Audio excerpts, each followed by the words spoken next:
Hey everyone, welcome to TradingCap's exclusive analysis. So it does appear that crypto is trying to carve out a bit of a bottom today. It was completely obliterated. The Bitcoin daily chart was getting slammed over 7% to the downside earlier today, and it's just recently tried giving us a little bit of a near-term bullish formation and pattern that's trying to break out as we speak. So one of the main reasons why I think crypto is potentially putting in a bit of a bottom here, a local bottom, and it might not be the bottom, but I think it is a pretty big bottom for the next couple of months, or at least 4 to 8 weeks. But one signal, one structural change in the market that we saw today on a technical basis, MSTR, MicroStrategy today had one of the biggest falls and one of the largest daily chart volume candles that we have seen in a while. This is a picture perfect daily chart bottoming candle on a massive amount of volume, 36.82 million shares. So a lot of people have been fearing that Michael Saylor is having to sell or potentially build a reserve to sell Bitcoin in case Bitcoin falls precipitously. But we did hear today, MicroStrategy did add another 130 BTC to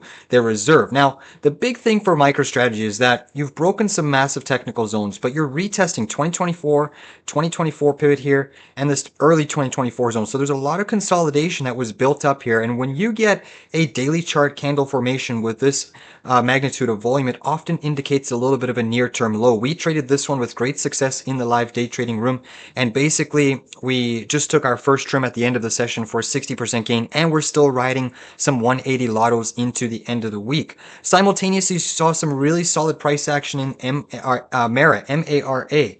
If we actually throw on and look at this MARA chart, MARA could be setting up a really bullish inverse head and shoulders on your 4-hour chart.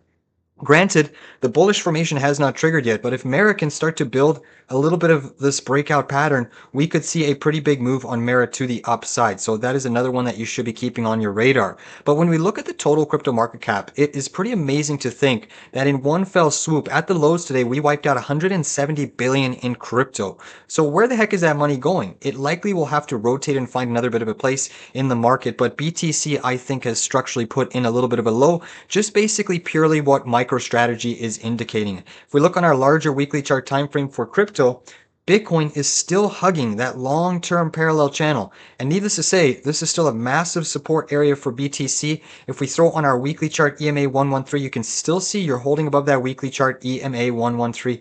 Many people are looking at Bitcoin as a bit of a bear flag H pattern, which it could be. But the amount of volume that is being traded here and the amount of volume that was just traded today on MicroStrategy, you should favor a bit of a bounce in the overall crypto space. And that's exactly what I am positioning myself for. We look at the volume on BITO today. If we just simply erase everything, a massive amount of above average volume, 37.85 million shares. You've traded a stunning amount of volume over the last couple weeks on BITO. Keep your eye on the overall crypto space, because when the crypto makes a turn, they say the most money is made on the turn in the market. When crypto makes a turn, it will be a wonderful, wonderful gravy train and long trade to catch some upside momentum. Please give this video a like down below. See you in the a little later.